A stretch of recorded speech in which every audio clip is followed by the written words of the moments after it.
ప్రస్తుతం ఎన్నికలన్నీ డబ్బు చుట్టే తిరుగుతున్నాయి. ఎన్నికల్లో ధన ప్రవాహం ఏడాదికేడాదికి పెరిగిపోతోంది. ప్రస్తుతం డబ్బు సంచులే ఎన్నికలు శాసిస్తున్నాయి.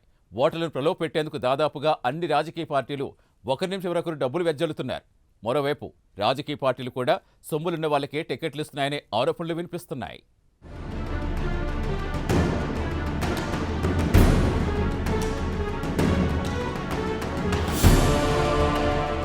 2024 లోక్సభ ఎన్నికల్లో పోటీపై కేంద్ర మంత్రి నిర్మలా సీతారామన్ ఆసక్తికర వ్యాఖ్యలు చేశారు. లోక్సభ ఎన్నికల్లో తమిళనాడు లేదా ఆంధ్రప్రదేశ్ నుంచి పోటీ చేయాలని అప్పటి బీజేపీ అధ్యక్షుడు జేపీ నడ్డా తనను కోరారని నిర్మలా వెల్లడించారు. అయితే ఎన్నికల ఖర్చు భరించే ఆర్థిక స్తోమత తనకు లేదన్నారు నిర్మలా సీతారామన్. ఈ కారణంతోనే ఎన్నికల్లో పోటీ చేయాలన్న పార్టీ ప్రతిపాదనను తాను తిరస్కరించినట్టు కేంద్ర మంత్రి నిర్మలా సీతారామన్ వెల్లడించారు.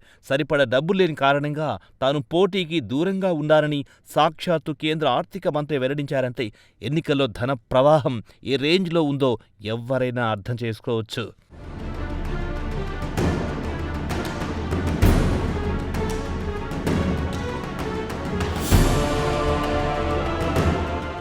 వాస్తవానికి స్వాతంత్ర్యం వచ్చిన కొత్తలో ఎన్నికల ఖర్చు చాలా తక్కువగా ఉండేది. ఎన్నికల గోదాలోకి దిగేవారు ఎక్కువ మంది సమర యోధులు కావడం దీనికి ఒక కారణం కావచ్చు. స్వతంత్ర సమర యోధులుగా సమాజంలో ఉన్న వారికున్న ఇమేజ్ను చూసి ప్రజలు ఓట్లేసేవారు. ఎన్నికల్లో విజయం సాధించడానికి అవసరానికి మించి డబ్బు ఖర్చు పెట్టాల్సిన పరిస్థితులు అప్పట్లో ఉండేవి కావు. అయితే ఇదంతా గతం.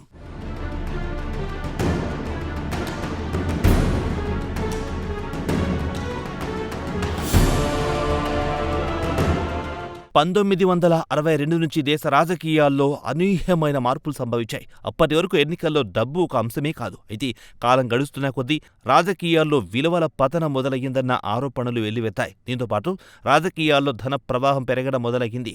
వ్యాపార సామ్రాజ్యాలు నిర్మించుకున్న సంపన్నులు రాజకీయాల్లో రావడం ప్రారంభమైంది. రకరకాల వ్యాపారాలతో డబ్బులు పోగేసుకున్న వారికి రాజకీయ అండ అవసరమయ్యింది. దీంతో నిజాయితీగా నిక్కచ్చిగా ఉండే నాయకుల స్థానంలో అవినీతితో సొమ్ములు పోగేసుకున్న నియో రిచ్ రాజకీయాల్లో ఎంత ఇవ్వడం మొదలయ్యింది.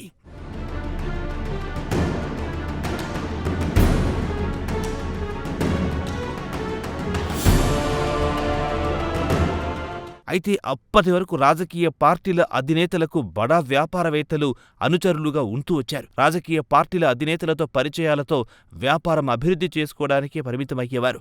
అయితే ఆ తర్వాత కాలంలో అనేక పరిణామాలు సంభవించాయి. బడా వ్యాపారవేత్తలు ప్రత్యక్ష రాజకీయాల్లో రావడం మొదలెట్టారు. ఇలా అవినీతితో వందల వేల కోట్ల రూపాయలు కూడబెట్టిన వాళ్లు ఎన్నికల్లో పోటీ చేయడం ప్రారంభమైంది. పార్టీ టికెట్టు కోసం ఆయా పార్టీల అధినేతలకు ఈ నయా కుబేరులు భారీగా సొమ్ములు అందజేయడం కూడా మొదలయ్యింది. దీంతో క్రమక్రమంగా ఎన్నికల్లో ధన ప్రవాహం విపరీతంగా పెరిగిపోయింది.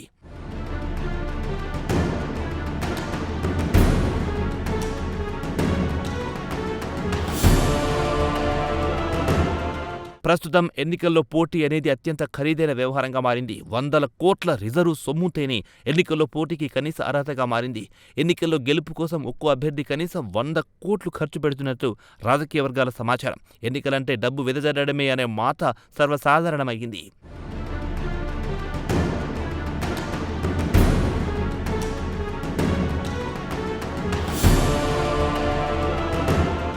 ప్రతిరోజు వందల మందితో అభ్యర్థులు ర్యాలీలు ఏర్పాటు చేస్తున్నారు. అలా ఇలా కాదు, భారీ ర్యాలీలు. ర్యాలీ ఎంత భారీగా ఉంటే రాజకీయ వర్గాల్లో అంత క్రేజ్.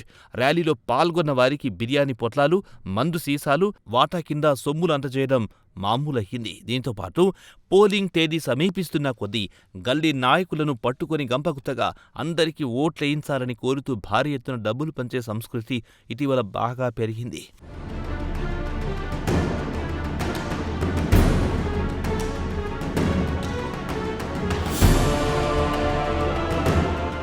ఇదిలా ఉంటే భారీ డబ్బులు ఖర్చు పెట్టలేని వ్యక్తి ఎన్నికల్లో పోటీకి పనికిరారన్న అభిప్రాయానికి రాజకీయ పార్టీలు కూడా వచ్చాయి.